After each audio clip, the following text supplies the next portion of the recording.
Perjalanannya panjang untuk seseorang menemukan jati diri, apalagi untuk mencetak gol yang Pak Imam bilang gitu kan. Pasti dia harus jatuh bangun dulu gitu kan. Kayak orang dewasa aja yang udah sekitar 20 tahun aja dia masih bingung gitu kan, harus gimana gitu kan. Perjalanan pribadi gitu kan, perjalanan pribadi yang pernah Dwi rasain ya gitu, karena Dwi pernah gap year kuliah gitu kan, terus ngerasa pas umuran Dwi itu udah harusnya lulus pada 21 kan ya, umur 21 kalau kuliah gitu kan, cuman Dwi masih, waktu itu masih semester 2-3 gitu kan, jadi kayak ngerasa kayak nanggung gitu loh, kayak ini apa ya, goal apa yang bakal gua dapetin gitu kan, kayak kok kayak rasanya nanggung gitu loh. Ada yang seumuran gue, dia kuliah, dia udah lulus gitu kan, tapi ada yang seumuran gue, dia memang udah prepare bener-bener kesiapan diri gitu kan, dia langsung kerja gitu kan. Dan sementara Dwi lulus belum, kerja enggak gitu kan. Itu umur berapa tuh? Ya udah 21 lah, 22 gitu kan, bingung gitu kan. Karena ngelihat bukan membandingkan gitu kan, ya kan sekarang kan banyak orang kayak gitu katanya ya.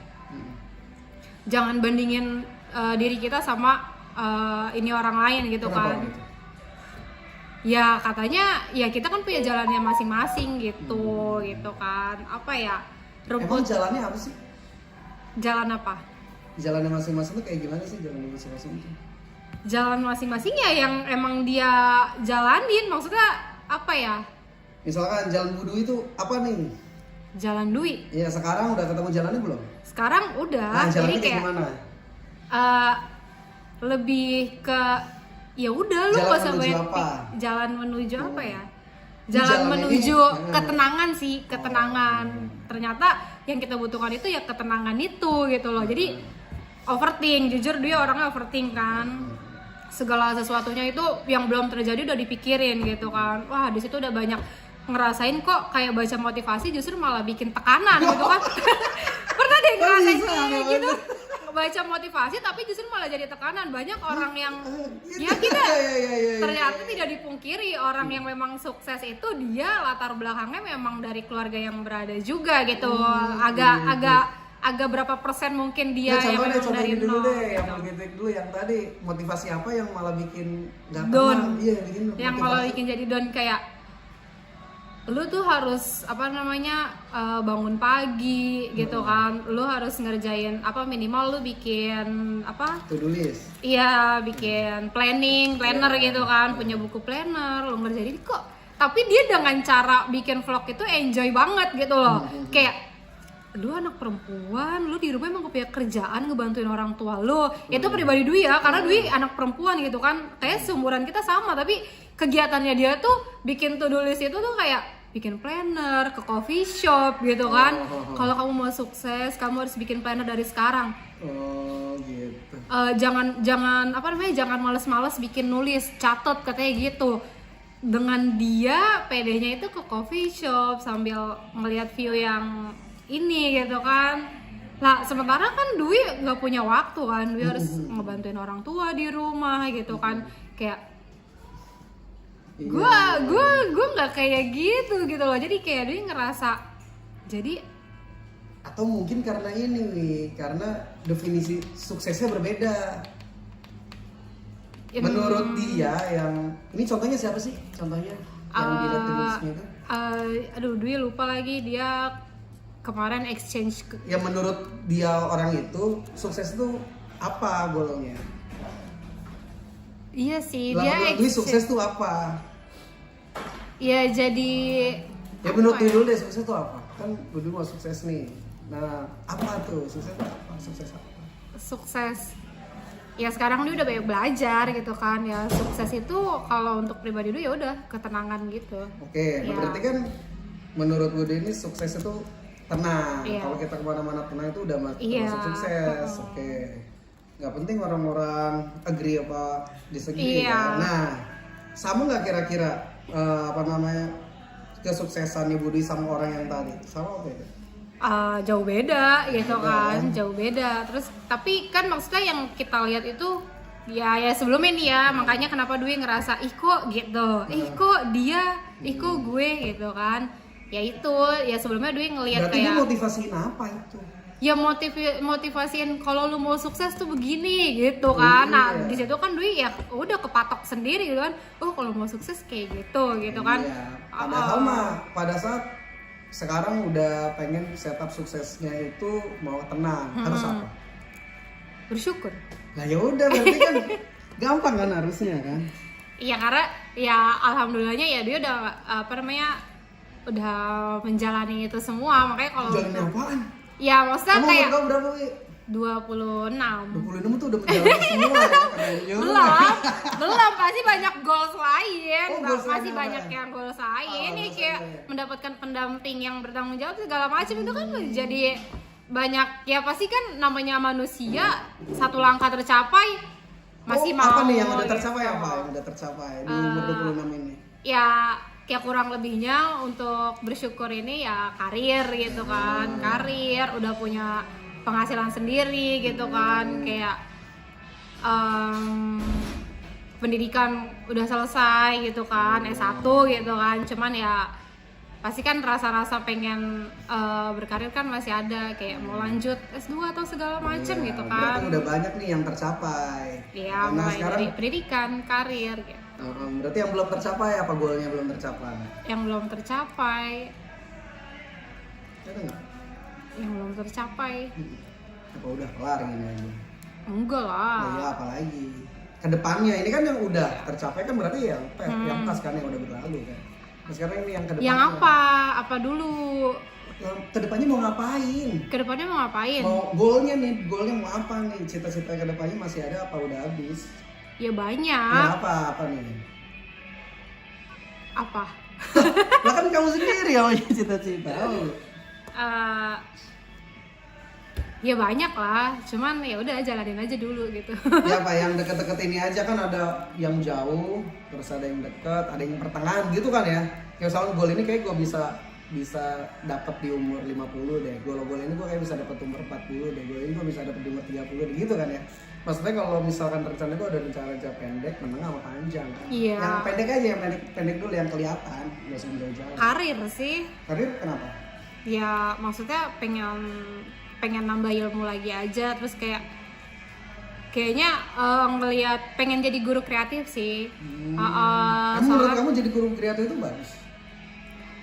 Guru kreatif yang lebih ke apa ya, kita kan guru itu kan contoh gitu kan ya, contoh murid-muridnya. Nah Dwi tuh lagi berusaha kayak Dwi pengen produktif gitu. Nah Dwi memang lagi masih berusaha apa ya, hal produktif yang bisa dicontoh nanti sama murid-murid gitu. Misalnya entah ya bukan perlakuan atau yang bisa ya mungkin cara metode belajar gitu kan. Cuman kan emang agak susah sih. Kita kan terpaut sama Terpaut sama umur. bukan kayak yang udah ada aja gitu kita ikutin. Misalnya kita pembelajaran metode LKS gitu kan, kadang kan maksudnya agak sulit untuk, takutnya nanti anak-anak ada komplain, Bu kok kita belajarnya nggak sesuai sih Bu sama isi gitu, takutnya Harusnya gitu. gimana harusnya? Harusnya ya itu makanya Dwi lagi berusaha belajar supaya apa namanya, Dwi bisa apa ya, Gini aja kok nggak langsung aja deh, kemarin tuh kurangnya apa? kemarin Hari ini dan kemarin tuh kurangnya apa? Biar nanti jelas mau benerinnya ini. Kalau kemarin Dwi ngerasa udah mantap, udah perfect, kan nggak bakalan bisa benerin. ya kalau Dwi kurang tahu ya pendapat apa namanya, Dwi memang Ini kan Dwi, ini kan masalah Dwi doang. iya, Dwi memang belum minta feedback sama anak-anak, cuman yang Dwi tuh takut ngerasa, nah tuh balik lagi, Apa? Dwi yang ngerasa, Dwi yang takutnya anak-anak tuh kayak bosen. Itu aku tuh. Anak-anak bosan. Iya, takutnya kayak tugas gitu. Oh, berarti maunya anak-anak tuh nggak bosan. Iya, apa namanya? Tapi ya Dwi nggak tahu karena Dwi balik lagi karena Kan ada perasaan ya, wih anak-anak gua ajarin kayak bosen deh. Kan ada feelingnya kan kalau kita iya, selain gitu kan. apalagi kalau kayak nulis lagi gitu kan. Iya. Nah, feelingnya Dwi anak bosan apa enggak? Ya Dwi kurang paham juga sama anak zaman sekarang. Nggak, Dwi belum bikin. Kelihatannya dia bosan nggak sih? Menurut kamu aja, nggak perlu validasi Anak-anak tuh anak-anak. kalau disuruh nulis tuh mereka tuh kayak sampai Dwi kan orangnya juga perasaan ya. Kayak makanya sebelumnya tuh sempet Dwi kayak gue nggak cocok jadi guru deh gitu Cocok kan. jadi? Marah nggak bisa gitu kan, ngasih Kenapa tugas nggak bisa? ada anak yang ngomong bahasa Indonesia nulis mulu kayak feel-nya tuh kayak apa gue banyak tugas ya, emang pelajaran lain kayak gimana sih gitu kan. Jadi kayak cuman kayaknya wajar, masih dalam kategori wajar deh. Bahasa Indonesia sebelum ke materi kan pasti Dwi harus ngejelasin dulu kan, masih ada metode ceramah gitu kan, minimal anak tuh denger gitu kan. Nah setelah denger mungkin mereka bisa baca gitu kan, jadi mereka baca dulu nih gitu kan. Jadi setelah Dwi maunya tuh kan katanya metode ceramah sekarang udah nggak berlaku ya gitu kan, padahal menurut Dwi kayaknya metode ceramah ini masih berlaku untuk anak-anak. Ya kasih penjelasan dulu lah dari gurunya gitu kan, minimal guru harus bisa cari taunya tuh gimana? Kayak misalkan pada saat buka buku lihat tujuan pembelajarannya. Iya. Terus misalkan judulnya apa deh bahasa Indonesia? Iya, deh. sebelum bahas itu laporan hasil observasi Ah, minimal. Terus tanya anak-anak, kamu kata Iya. ini familiar apa enggak? Iya, udah metode seperti itu udah. Ya, Maksudnya maksudnya kan nggak langsung jelasin kan? Maksudnya kita digging dulu nih isi otak Iya. anak tuh udah keisi apa belum? iya. Kalau udah keisi kan kita tinggal nanya doang kan. Tapi kalau Iya. misalkan anak masih kosong baru masuk metode ceramah. Maksudnya Iya. kan Iya sih Dwi kayak depends gitu. kan, tergantung maksudnya. Kalau memang anaknya kosong ya kita kasih metode Iya. ceramah. Tapi kalau anaknya ada isinya, Hmm. nah metode ceramah kita jadi nggak kepake. Aku sih udah ngomongin apa yang gue tahu gitu. Itu. Iya. Nah berarti sekarang kita kalau misalnya Dwi ngerasa anak-anak tuh bosen nulis, emang nulis masih penting apa nggak menurut Dwi? Penting banget. Kenapa? Ya sekarang kan ngetik bukan nulis. No. Oh, kenapa? Gimana? Penting banget. Nulis itu penting. Kayak pentingnya apa? Dari dulu apa namanya, peninggalan kita itu sebuah tulisan ya, sampai kita nulis di batu dulu kan. Nah itu salah satunya tuh. Jadi sepenting itu menulis. Ini anak udah kelar. Saya kumpulin, terus pengumuman, bersih-bersih sebentar, bawa kan pulang gitu. Iya. Ya, Udah jam berapa? 10, 15, Ya udah rada lamain aja, biar rada siang lah. 11 lah ya. Ya oke lah. Oke. Tadi gimana peninggalannya tulisan terus? Iya. Jadi menurut Dwi ya sampai sekarang pun orang masih penting banget gitu nulis, apalagi kayak untuk anak-anak ini gitu kan. Nah biasa kadang kita aja kalau pribadi Dwi ya, Dwi kalau hafalan ya dari dulu Dwi seneng banget hafalan tuh kan. Sebelumnya takut tuh hafalan Hafalan apa? agama kadang gitu kan, dan yang lain-lain. Nah biasanya untuk memancing kita hafalan itu, jadi abis Dwi ngehafalin, Dwi coba tulis gitu. Nah nanti tinggal disamain tuh yang apa namanya lembar hafalan sama lembar tulisan gitu. Nah itu bisa sama. Nah biasa salah satu teknik hafalan yang Dwi bikin gampang ngehafal itu. Jadi setelah ngehafal kita baca, kita tulis gitu. Apa yang terjadi kalau anak-anak ternyata nggak pada hobi nulis? Kira-kira apa sih yang nggak pada senang nulis? Kan anak sekarang kan nggak pada senang nulis. Anak-anak zaman Kira-kira sekarang nggak seneng nulis. Iya. Maksudnya kalau misalkan mau compare misalkan mau nulis apa mau ngetik, pasti anak-anak jawabnya dan ketik aja. Iya, salah satu kemarin sempat pas Dwi kasih remedial ngerangkum gitu kan. Terus katanya, Bu saya ngetik aja ya Bu. Nggak mau, nggak fair. Yang lain kan pada nulis tangan, sanggup gitu. Kenapa kamu mau ngetik gitu? Yang terjadi kalau anak gak mau nulis ya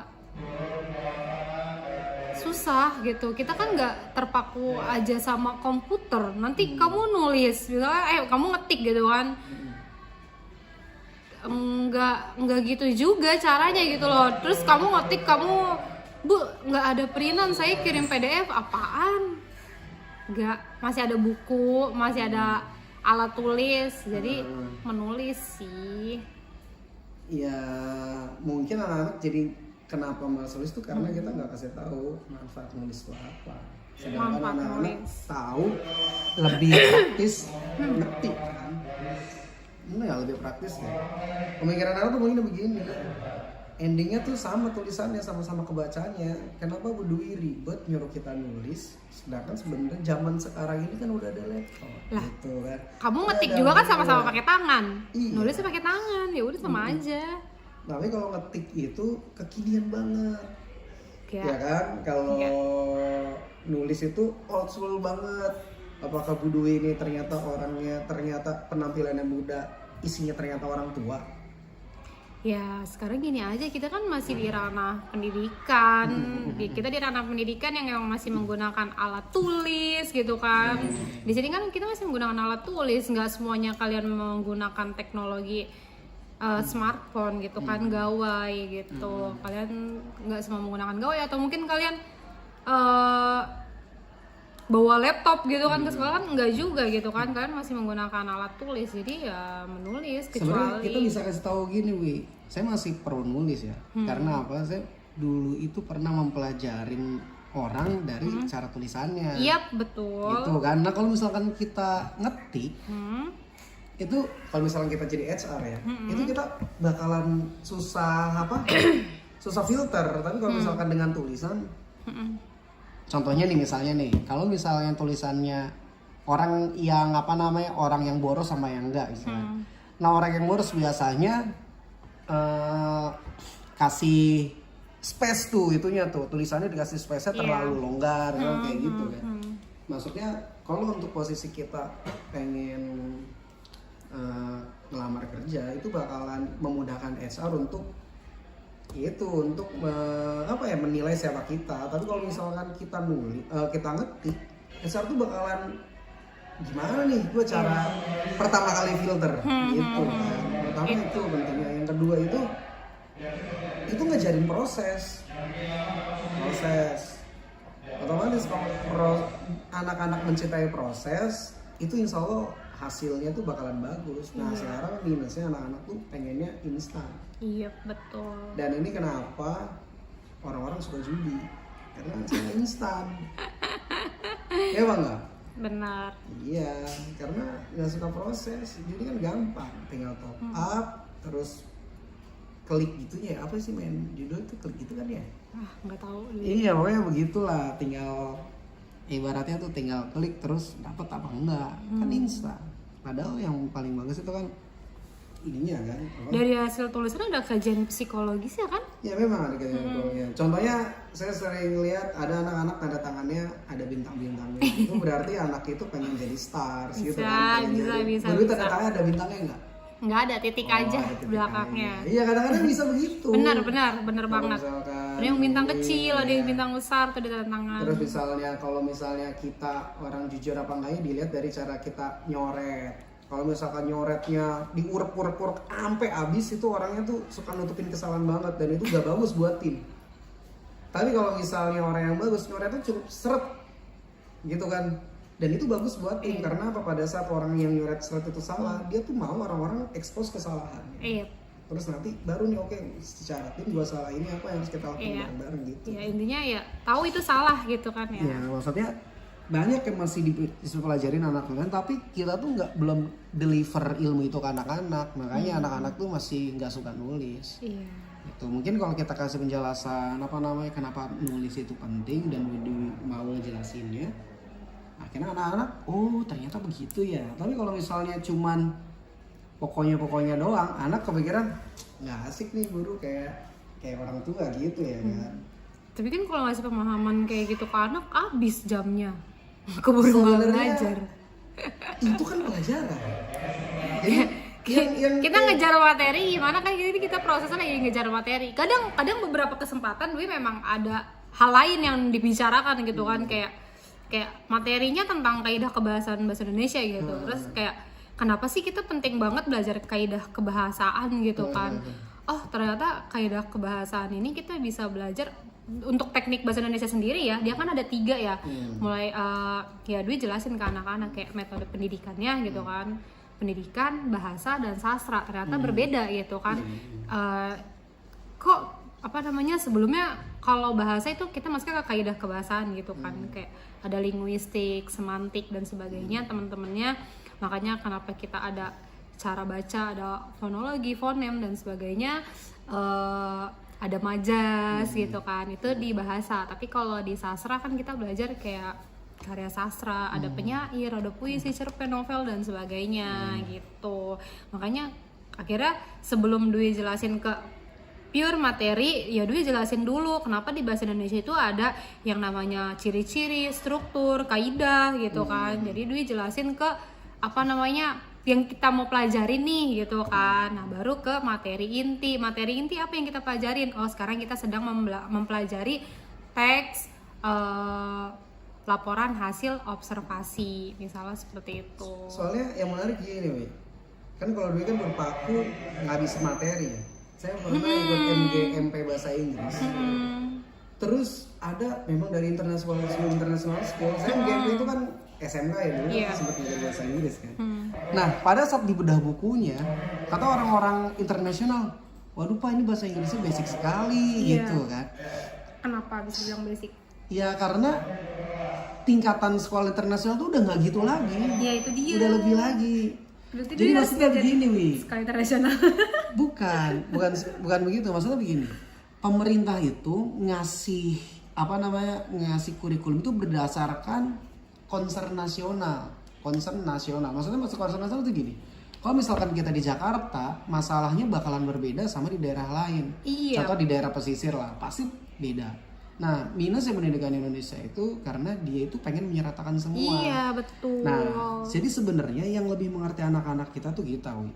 Kalau menurut Dwi, anak-anak lebih perlu penjelasan di sekitarnya, lebih baik Dwi jelasin itu karena memang kepake buat kesehariannya.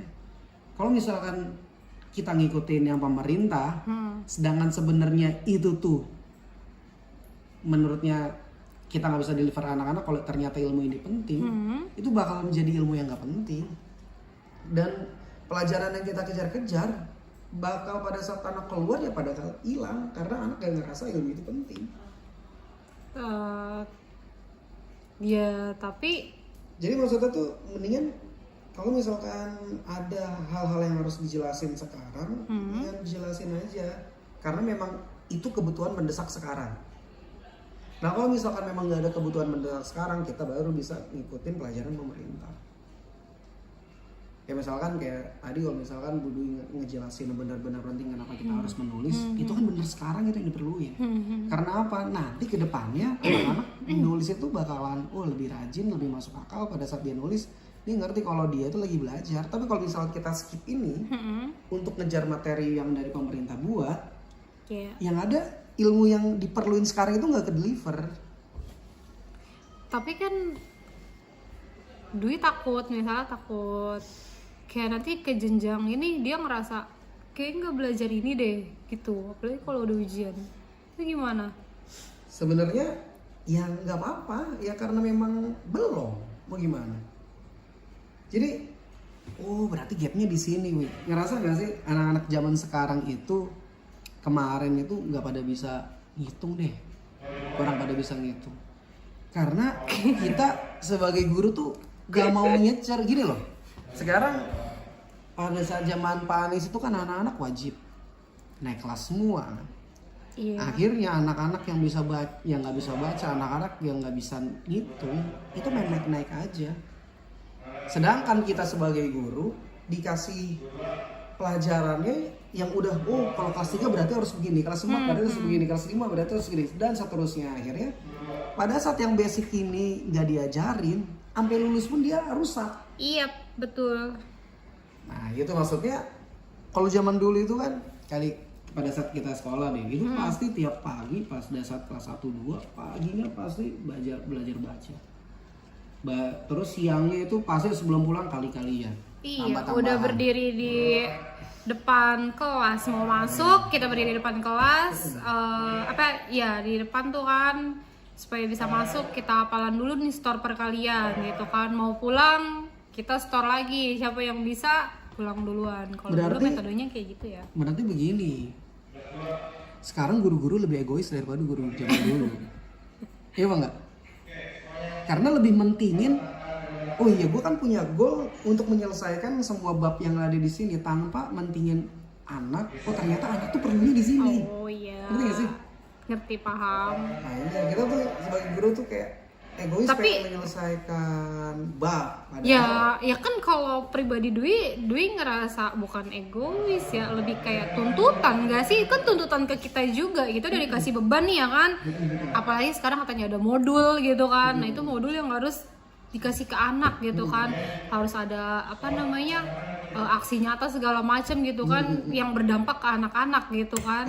Kayak kok beban banget gitu kan, maksudnya beban yang memang kita harus kasih ke anak-anak gitu loh. Nah sementara ya mungkin kalau dasarnya tadi ya kalau Dwi ya bisa aja kurikulum internasional, metodenya anak-anak paham dasar-dasarnya dulu gitu kan. Iya, maksudnya tuh kurikulum internasional bukannya ngajarin dasar, Iya. Dia tuh benar pemahaman. udah paham dari kapan tahu, Iya. ini malah belajar lagi gitu kan. Maksudnya pemerintah sebenarnya nggak tahu apa yang dibutuhin sama anak-anak kita, dan harusnya kan kita yang lebih tahu. Nah pada saat kita ngajarin, oh anak nih ternyata lebih butuh ini loh gitu kan, mau nggak mau kita tinggalin tuh yang dari pemerintah karena kita nggak tahu apa-apa. Kita jelasin aja yang perlu disediain sekarang, yang kebutuhan ilmunya urgensinya sekarang. Emang boleh? Menurut kamu gimana? Emang boleh? Menurut kamu pertimbangannya apa? Kalau nggak boleh, yang kasihan siapa? Kalau nggak boleh, Kalau nanti anak, bang, dia bu guru ini kalau belajar ceramah mulu, maksudnya dia bukan ada yang di LKS, nggak pernah dikasih tugas misalnya gitu. Ya mungkin bisa jadi Dwi bakal ngasih tugas dari analisis di luar materi. Ya tadi yang Dwi bilang, kita belajar bahasa Indonesia nih awalan laporan hasil observasi. Di laporan hasil observasi itu kan ada karya tulis ilmiah kan, laporan hasil observasi. Terus tapi Dwi fokus ke kenapa sih orang penting menulis misalnya gitu. Kamu analisis dan kamu cari tahu sendiri orang yang bisa menulis dan tidak menulis gitu misalnya. Kira-kira perbandingan sikapnya, misalnya kita cari tuh analisis dari sikapnya dia gitu kan, anak yang bisa nulis sama yang bisa nulis. Mungkin dia bisa lihat entah dari temennya gitu kan, atau dari lingkungannya. Mungkin Dwi bisa ngambil kegiatan seperti itu gitu kan. Cuman kan ini kan balik lagi di luar materi, kan kita belajar laporan hasil observasi gitu kan. Itu gimana? Maksudnya nggak sejauh itu. Maksudnya kalau nggak paham. sejauh itu, maksudnya apa ya? Bukan berarti dari awal sampai akhir ceramah, enggak. Dan kalau misalkan kita ngomong jangan ceramah itu bukan berarti dari awal sampai akhir penugasan, bukan. Jadi kita yang lebih ngerti nih, oh nih timingnya tepat nih ceramah karena anak-anak gak ngerti ini. Nah pada saat kita udah jelasin cukup, nggak usah sampai apa. Iya paham. Itu nggak perlu. Iya sih, kadang Dwi juga menyisipkan saja. Iya, jatuhnya itu sisipan. Kalau ceramah tuh jatuhnya sisipan.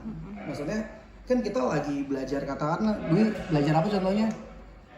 Apa? Yang di bab-bab itu apa contohnya, belajar apa? Ngajarin anak-anaknya? Puisi? Nah katakanlah puisi. Terus anak-anak masih nggak ngerti nih apa namanya sebenarnya puisi ini ada ketentuannya apa enggak? Kan kita nggak bisa langsung bablas aja pokoknya buat. Iya. Mau nggak mau kita ke belakang lagi kan? Iya benar. Ngajarin yang harusnya diajarin SD sama SMP. Kalau kita ignorance, ke depannya udah nggak bakalan bener. Iya. Mau nggak mau kita mundur lagi. Kasiannya begitu. Anak yang sekarang kalau misalkan guru-guru tuh bodoh amat, oh itu harusnya lu udah pelajarin dari dulu. Tapi bukan nggak ngerti kita. Maksudnya itu, nah baru diselipin dikit-dikit, flashback dikit-dikit, nggak harus dari awal sampai akhir balik ke kelas itu lagi gitu loh maksudnya. Iya. Berarti kan harusnya begitu. Dari sekarang ya kita jelasin kenapa ilmu yang kita ajarin itu penting. Kalau anak berasa oh iya bener penting, otomatis anak-anak ngerasanya oh iya gue belajar deh karena ilmu penting kan. Tapi sebaliknya kalau anak gak ngerti kalau ilmu ini penting, ya anak-anak gak mau. Iya. Gitu. Ya ada aku juga suka dapat beberapa pertanyaan sih. Maksudnya kayak ada dia tuh nanya jadi guru, bukan jadi guru ya, apa kadang kenapa sih guru tuh nggak pernah ngasih tahu yang kita pelajarin ini apa pentingnya untuk kehidupan sehari-hari itu. Misalnya kayak matematika gitu kan. Kalau agama ya kita kepada Tuhan gitu kan ya. Tapi kayak matematika atau misalnya ya tadi bahasa Indonesia, kita kenapa mesti belajar bahasa sih gitu kan?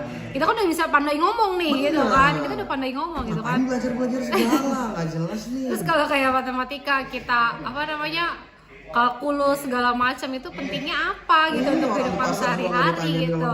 Terus dia komen kenapa di awal nggak pernah, masa minimal tuh disisipkan, ya dia ada komen disisipkan penjelasan mengenai pembelajaran itu untuk kehidupan sehari-hari kita gitu. Berarti itu harus di depan itu penjelasannya. Iya, Maksudnya benar. penjelasannya bukan langsung kita jelasin juga. Misalkan contoh anak-anak nanyain Ibu Dwi masalah apa sih? Bapak yang apa? Yang kemarin itu, ini penting gak sih gitu? Oh gini deh ya, kan kemarin kan anak-anak pernah nanya Ibu Dwi belajar bahasa Indonesia pentingnya apa, kan kita udah dari kecil juga ngomongnya bahasa Indonesia. Terus jawabnya gimana? Jawabnya? Jawab apa? Jawab anak-anak yang berpikir belajar bahasa Indonesia tuh nggak penting. Ya masuk akal juga dong, misalkan saya jadi otak anak-anak nih. Bu, saya dari lahir aja udah bisa bahasa Indonesia. Nah ini ngapain saya belajar bahasa Indonesia berapa? 8 jam ya? Berapa? 4 jam? 4 jam lagi lama bener. Justru kita lebih butuh bahasa Inggris. Harusnya bahasa Inggris 4 jam. Kebalik nih gitu kan. Nah gimana caranya bingung? Ya sebenarnya bahasa Indonesia sama bahasa Inggris sama loh. Kita kan ada sama judul-judulnya kan. Nanti ada karya ilmiah, gimana cara penulisan karya ilmiah, ada cara penulisan surat lamaran pekerjaan gitu kan. Jadi gini masalahnya kalau bahasa Indonesia itu kan dari kecil kita udah ngomong bahasa Indonesia. Pahit-pahitannya begini deh, kalau misalnya kita di SMK ini nggak ada pelajaran bahasa Indonesia, anak-anak kan tetap bisa bahasa Indonesia. Bisa. Iya, tapi kalau bahasa Inggris, anak-anak kan dari kecil kan nggak bisa bahasa Inggris. Kalau misalkan di SMK ini nggak ada pelajaran bahasa Inggris, sampai lu sudah bener-bener. Tapi kan ada teknik ya. Iya, pembelajaran bahasa Indonesia kan ada tekniknya, bahasa baku. Apakah enggak dong gitu kan, harusnya ambilin dong gitu, tolong ambilkan gitu, ambil saja, jangan ambil dong, ambil saja gitu kan ya. Jadi di bahasa Indonesia kan ada kata baku. Jadi kalau yang Dwi lihat pentingnya ya ternyata masih banyak anak-anak yang menggunakan bahasa tidak baku gitu, walaupun bukan untuk kegiatan sehari-hari. Ibu tolong ambilkan aku handuk, bukan gitu juga ya. Tapi kenapa jadi lucu? Padahal itu yang bener loh. Misalkan dia ngomong-ngomongnya Benar. Bunda, tolong ambilkan aku handuk gitu kan. Itu kan harusnya bener terus ya. Sekarang kalau dia abang, misalnya dia beli nasi goreng, bang, tolong buatkan nasi goreng kayak gitu. Ya mungkin itu terlalu baku, tapi kan kita lebih ke ini kan anak-anak jenjang pendidikan nih yang lebih formal. Nah, semoga dengan pembelajaran bahasa Indonesia ini, adanya mata pelajaran bahasa Indonesia bisa membantu mereka untuk menggunakan bahasa Indonesia yang baik dan benar sesuai ketentuan yang ada gitu loh. Dari badan bahasa sendiri gitu sih kalau menurut Dwi. Ya terutama ketika dia membuat, apalagi jenjang pendidikan kelas menengah ya atau kejuruan ini, menurut Dwi kebantu banget karena kemarin itu sempat ada anak yang membuat surat lamaran pekerjaan itu ngasal gitu kan. Udah bahasanya, tata bahasanya aku ingin melamar pekerjaan aku gitu kan, saya gitu. Ya, menggunakan kata-kata seperti itu sih yang sederhananya. Ternyata mereka itu masih belum, jadi anggapan mereka aku itu sopan gitu kan. Kan kalau ke atasan gitu aku kamu emang kita temenan kan gitu kan. Tapi menggunakan kata yang lebih formal ya saya gitu. Berarti pertanyaan mendasar begini, apakah pelajaran bahasa Indonesia penting? Penting. Pentingnya untuk apa? Pentingnya untuk apa sih namanya?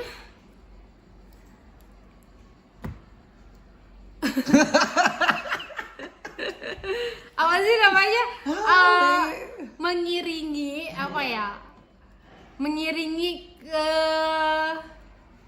kalau pribadi Dwi sih, mengiringi kehidupan kamu gitu loh. Kamu udah paham oh waktu itu saya pernah belajar bahasa Indonesia itu kayak ternyata di bahasa Indonesia itu ada karya sastra, ternyata karya sastra itu ada luas banyak gitu kan, ada cerpen, puisi, novel. Nah lalu di dalam bahasa Indonesia ini ternyata kita mempelajari yang namanya karya sastra dan karya ilmiah itu berbeda. Kalau karya ilmiah itu berasal dari hasil analisis dan penelitian, kalau karya sastra itu berasal dari imajinasi si pengarang gitu. Apakah keduanya bisa dikomentar oleh publik gitu kan? Tentu boleh ya. Justru kalau kita nggak nerima komentar itu, kita menutup diri gitu kan.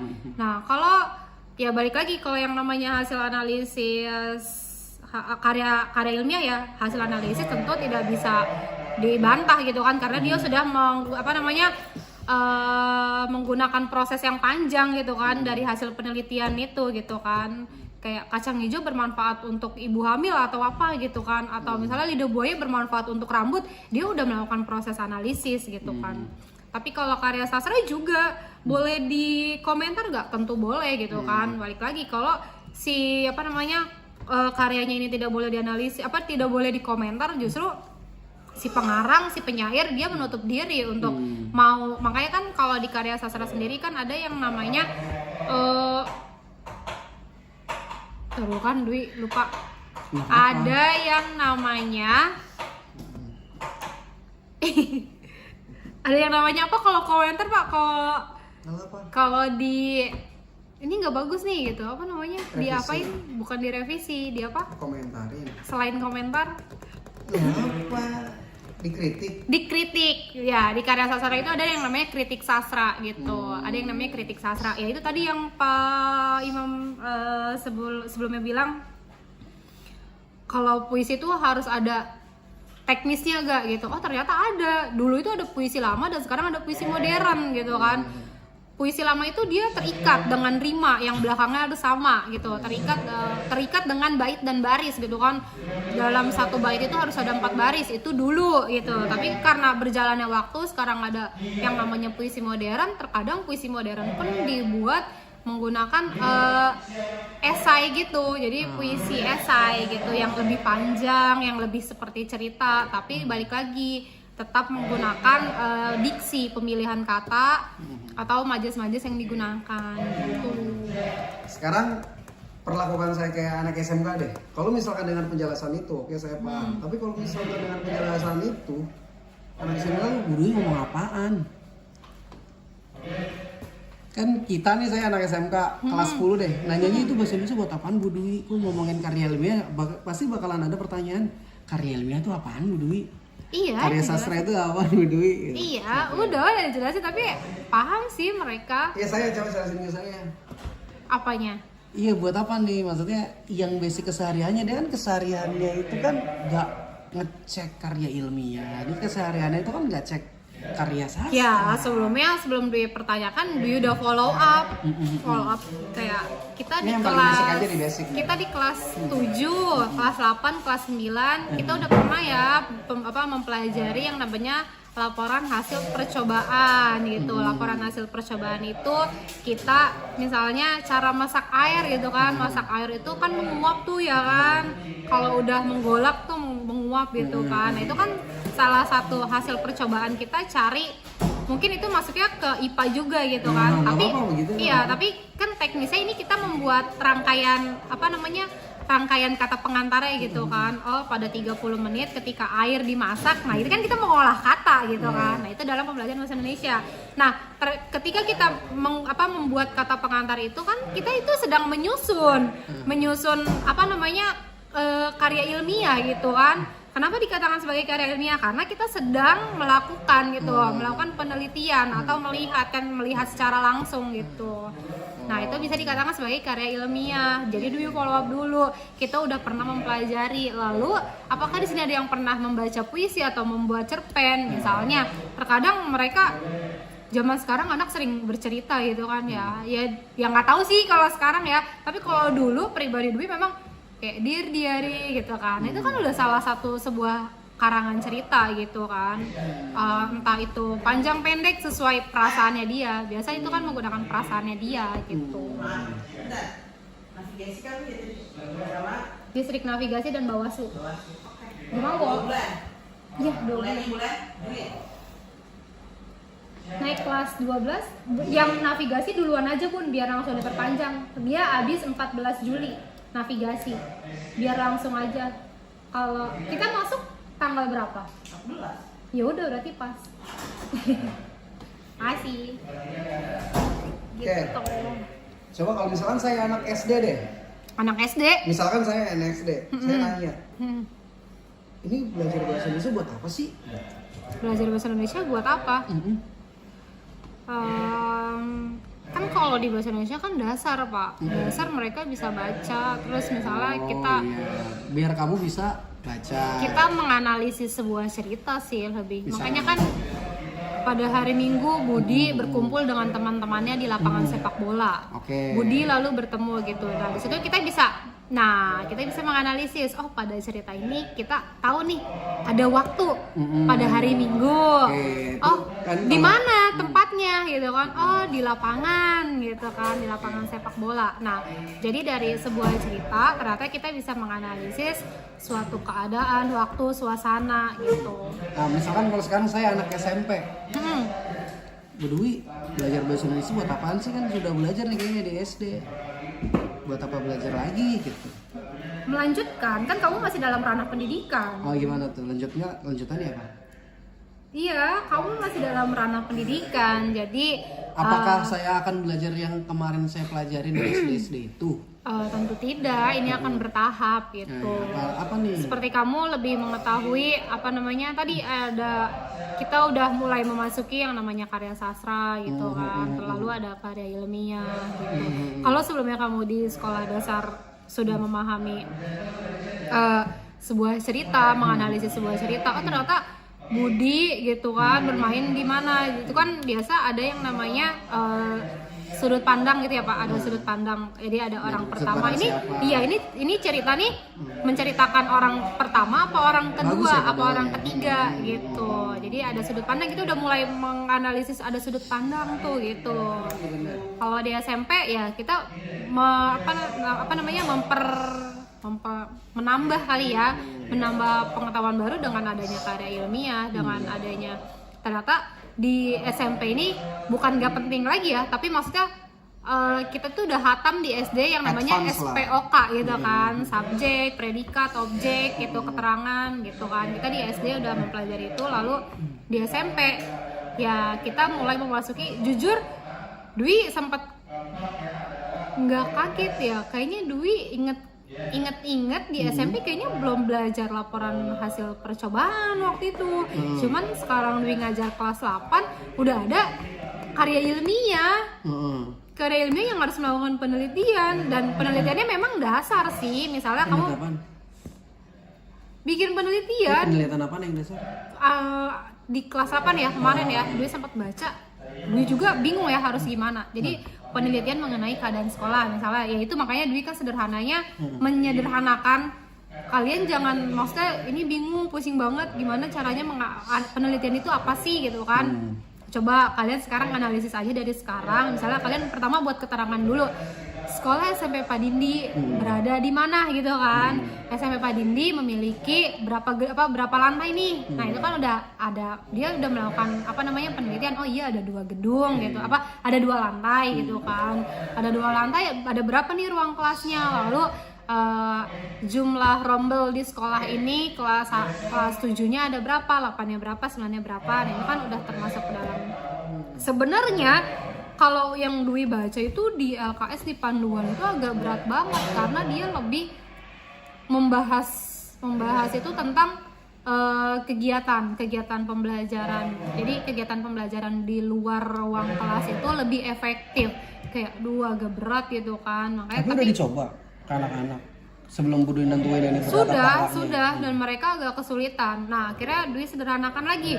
Coba menurut kamu kegiatan literasi yang tiap hari kita lakukan, menurut kamu apakah memiliki dampak positif? Jawabannya gitu. Pasti Bu ini harus kayak gimana Bu? Terus Dwi bilang, ya menurut kamu, ini balik lagi nih, menurut kamu kegiatan iya, saya jawabnya harus apa? Yang namanya dampak itu kan ada 2, ada positif dan negatif. Jadi menurut kamu seperti apa? Apakah dampak positif iya Bu, dampak positif apa positifnya, ditanya gitu kan.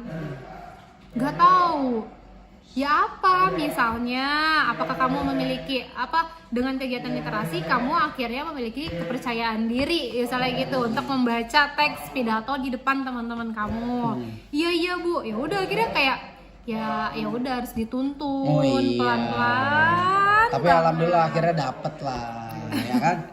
Pelan-pelan banget gitu. Ya itu salah satu Terus dibuat karya ilmiah? dibuat iya. Kayak gimana caranya? Ya nggak dibuat karya, maksudnya gimana? Yang tadi katanya buat apa? Anak-anak buat apa? Buat karya ilmiah? Iya. Dibuat? Iya.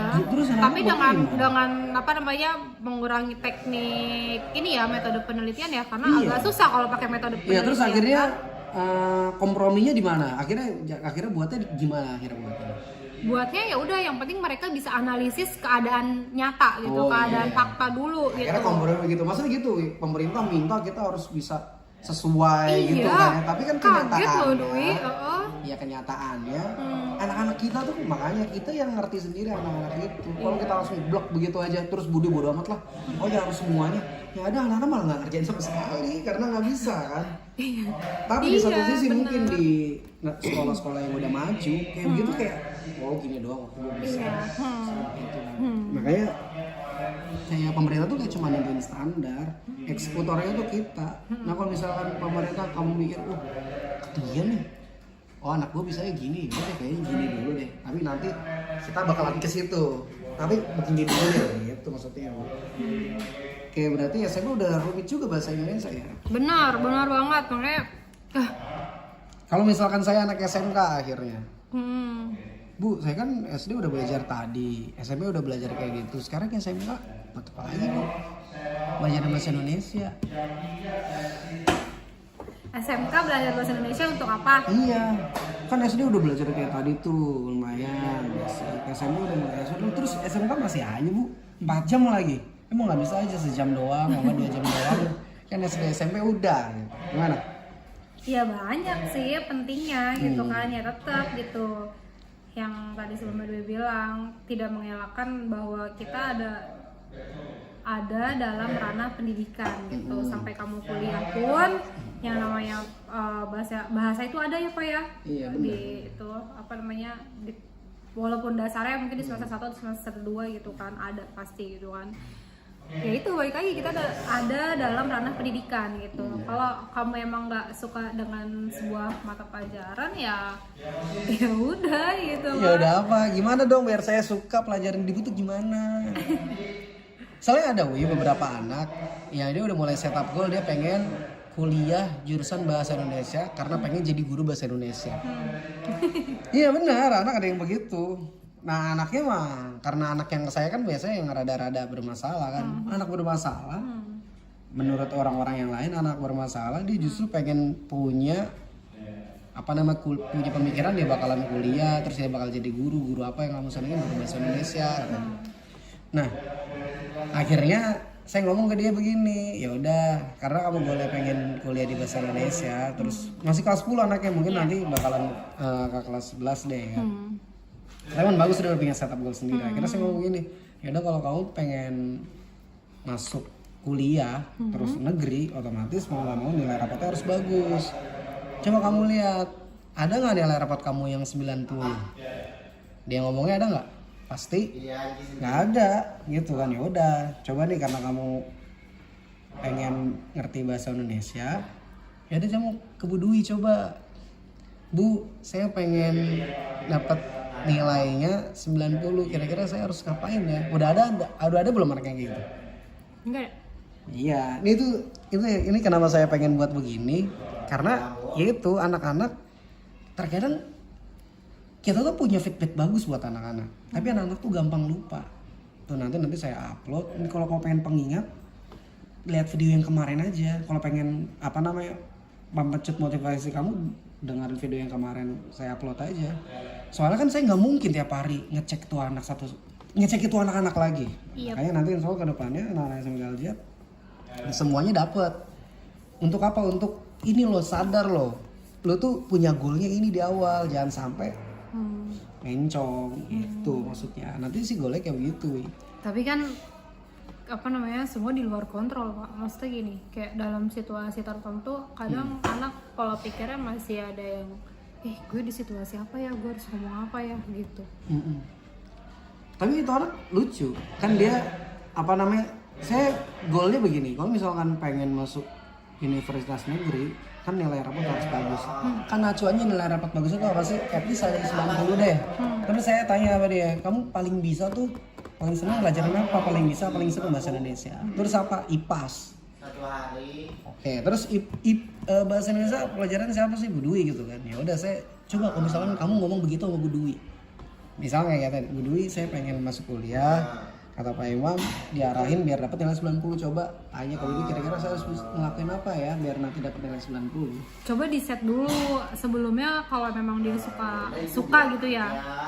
Jangan di setnya negeri dulu. Jadi sebenarnya patokannya dia ini masuk kuliah negeri atau suka pelajaran bahasa Indonesia dan ingin menjadi guru bahasa Indonesia. Kan dia kan goalnya itu kan pengen jadi guru bahasa Indonesia. Kalau Dwi jujur pribadi nggak ada goal untuk jadi guru bahasa Indonesia, tapi tertanam jadi sampai sekarang kepikiran bakal menyelesaikan 4 tahun pembelajaran bahasa Indonesia gitu kan. Nggak nyangka juga gitu kan, karena nggak ada kepikiran banget. Tapi karena dari SD Dwi itu